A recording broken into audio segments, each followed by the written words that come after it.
અને હવે દર્શન કરીશું એક એવા સ્થાનકના કે જ્યાં બિરાજે છે શક્તિ સ્વરૂપા રાજબાઈ માતા. સુરેન્દ્રનગરના પાટડી તાલુકાનું ઝીંઝુવાડા ગામ પૌરાણિક ઇતિહાસ ધરાવે છે, કારણ કે અહીં ગર્ભગૃહમાં બિરાજે છે સાક્ષાત રાજબાઈ માતા. તો કેવી રીતે અહીં માનું પ્રાગટ્ય થયું અને માએ કોને પરચો બતાવ્યો, આવો જાણીએ આ વિશેષ અહેવાલમાં.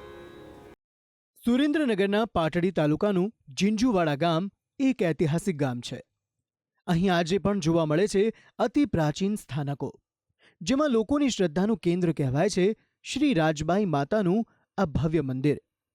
શક્તિ સ્વરૂપા મા રાજબાઈ રાજરાજેશ્વરી તરીકે પણ પૂજાય છે. માતાના પ્રાગટ્ય વિશે કહેવાય છે કે મોરબી અને ધાંગધ્રા વચ્ચે આવેલા ચારડવા ગામે માતાનો જન્મ થયો હતો. તેમના પિતાનું નામ હતું ઉદાચારણ. લોકકથા અનુસાર માતા પોતાના જન્મસ્થાનથી વિહાર કરતા આ વિસ્તારમાં આવે છે, ત્યારે ઘીના એક વાણિયા વેપારી પાસે માતાએ એક વૃદ્ધ સ્ત્રીના રૂપમાં સહાય માંગી. પોતાના ગાડામાં બેઠેલી વૃદ્ધા સાથે વાત કરતા વેપારીએ કહ્યું, માડી, આજે તો મારો ઘીનો વેપાર જ નથી થયો. ત્યારે માં બોલ્યા, તું ખોટું કેમ બોલે છે? તારા ઘીના ઘડા તો ધનથી ભરેલા છે. માતાની આ વાત સાચી પડતા વેપારી સમજી ગયો કે આ તો કોઈ દિવ્ય શક્તિ છે.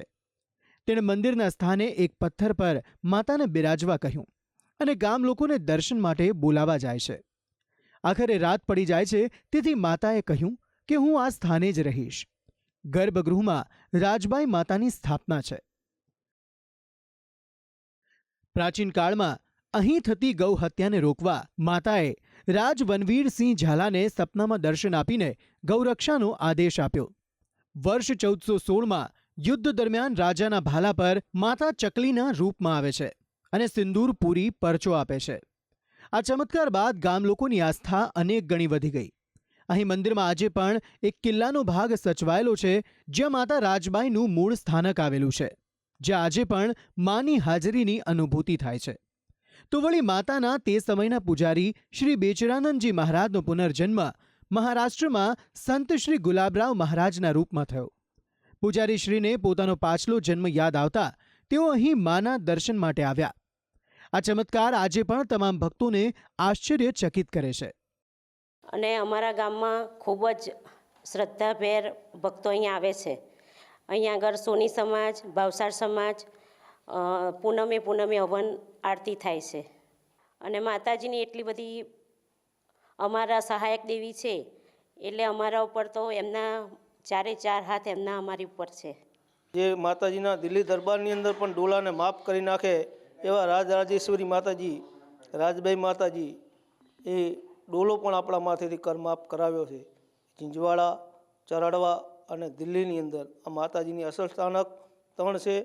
બાકી જગ્યાએ પણ એ માતાજીની સ્થાપિત મૂર્તિઓ કોઈ જગ્યાએ છે નહીં. એ પોતપોતાની રીતે સ્થાપના કરેલી છે. માતાજીના અસલ સ્વરૂપ જન્મસ્થળ અને ઝીંઝુવાડાની અંદર સ્થાપના રૂપે સિંદૂર અને દૂધની ધારાવાળીથી માતાજીએ સ્થાપના કરી હતી. ચરાડવામાં મૂર્તિ રૂપે પ્રગટ કર્યા હતા અને દિલ્હીમાં સિંહણ સ્વરૂપમાં માતાજી પ્રગટ થઈ અને ડોળો માફ કરાવ્યો હતો. ઉદાચારણના પુત્રી એવા રાજબાઈના પ્રાગટ્ય દિવસે જેઠ સુદ પાંચમના અહીં ભવ્ય ઉત્સવ ઉજવાય છે. આ દિવસે હજારો લોકોની વચ્ચે રંગેચંગે માતાની શોભાયાત્રા કાઢવાની સાથે હવનનું પણ આયોજન થાય છે.